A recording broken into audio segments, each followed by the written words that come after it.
बरं, इकडे हे एकत्र येत आहेत, तिकडे पवार बंधू तिथे पवारही एकत्र येत आहेत. काल आपण पाहिलं की घराच्या अनेक निमित्ताच्या कार्यक्रमामध्ये ते येत असतात. साखरपुडा झाला त्यातही आले. जायला पाहिजे, तर काय हरकत नाही. कौटुंबिक नातं हे तुटता कामा नये. बरं, आता ह्याचे राजकीय रिफर्केशन सुद्धा आहेत. म्हणजे राज ठाकरे आणि उद्धव ठाकरे हे राजकीयदृष्ट्या देखील एकत्र येत आहेत. आगामी निवडणुकांमध्ये याचा काय परिणाम होईल असं तुम्हाला वाटतं?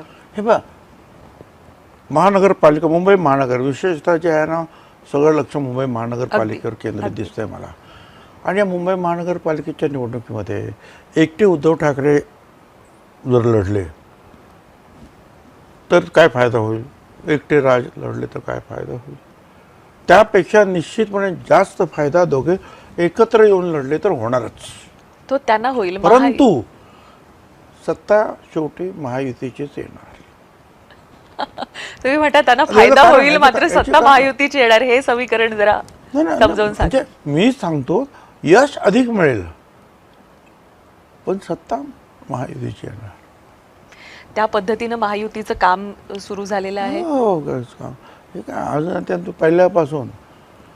आणि BJPचं तुम्ही धरून जा, काय ज्या दिवशी एक निवडणूक ती संपते त्याच्या दुसऱ्या दिवसावर पुढच्या निवडणुकीची तयारी सुरू होते.